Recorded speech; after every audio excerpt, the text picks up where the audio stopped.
Welcome to another Powerplant Podcast.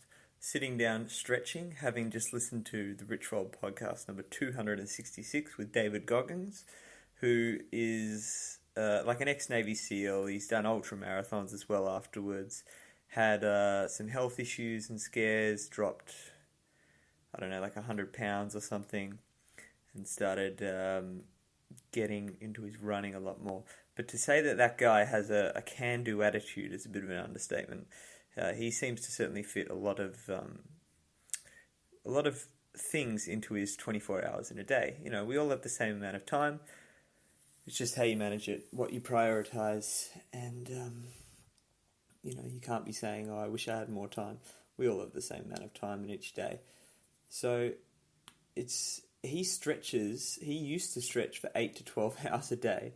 And he found that some sort of health issue went away or something, and that his running stride improved, and he actually got a lot faster for the same amount of effort over a given distance.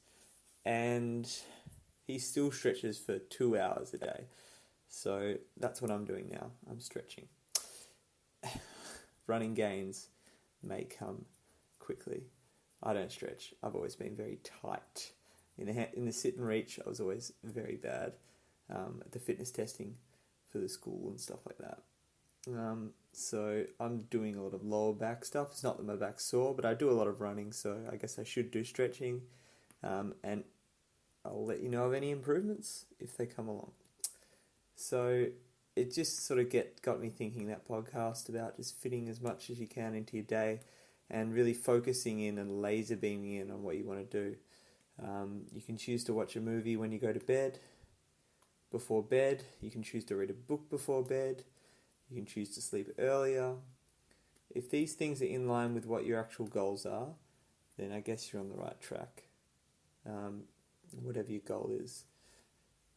If these things aren't, and you're having thoughts about other things, then sometimes you just got to try.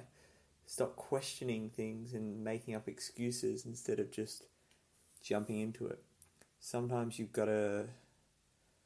I'm also watching Steve Jobs. I watch about a half a movie a day, which I'm probably going to kick because I'm doing more reading. Sometimes you have to launch the rocket and then sort of trust and think that by the time that it has to come down to land, you'll have figured it out how to land the thing. So you launch it without knowing, you go off into the open space, you just start taking actions towards something that you want to do, and then you figure out things along the way. You've got to sort of just know that the journey itself is part of the education, and that you don't have to have perfect situation before you start something to actually do it.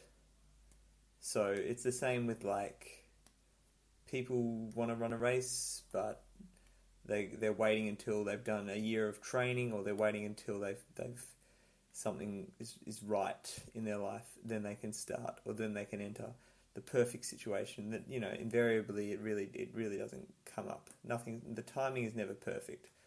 And, the irony is the perfect time is as soon as you can. Now, the time to do it was yesterday. The second best time to do it is today. So, get around it. Looking at the cycling in Australia, that was interesting. The Road National Championships. One of the blokes celebrated a lap too early and paid for it, obviously, on the actual last lap. He heard the bell when he wasn't celebrating. I think he'd realised it before he got actually to the bell lap. But he was doing little gestures, I think a couple of Ks out or 500 metres out from the finish line. And then there was one lap to go. What a shitty feeling. But yeah, feeling good. It's all going well. The air was shitty yesterday. Went for a hike with my Indian friends. And we spoke about a lot of stuff on top of the hill. And then the smog rolled in, and you can just notice it in your lungs. And you get a sore throat pretty much instantly. So that can't be healthy, can it? That's where the world's heading.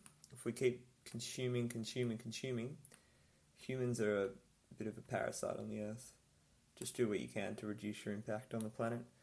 And the biggest way to do that is, you guessed it, is to eat less animal products.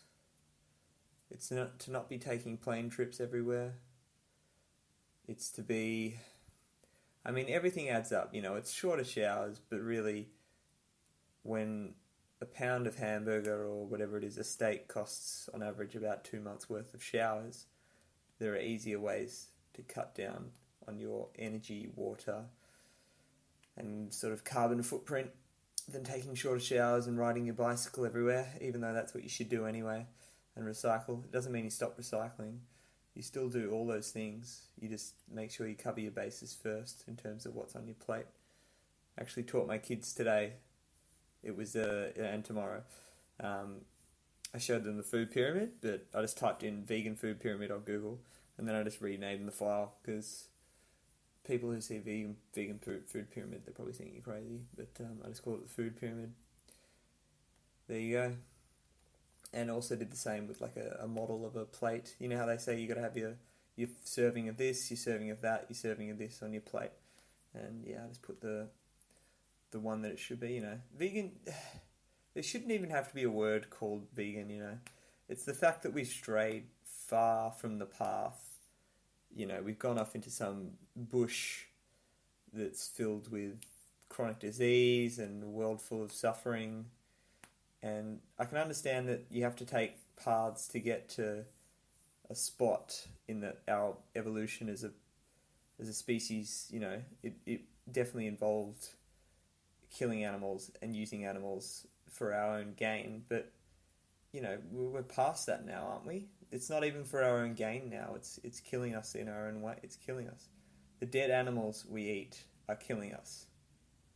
And if you don't believe that, well then I think that you're ignorant. You're either choosing not to believe it, or you haven't educated yourself.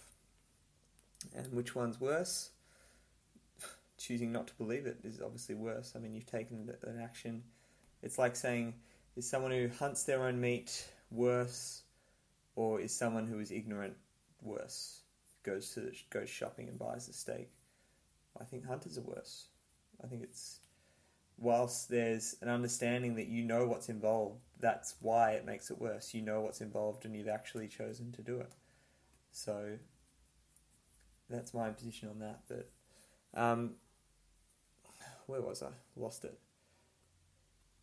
Just going to wrap it up anyway. Fuck it. It's time for bed. It's almost 9 o'clock.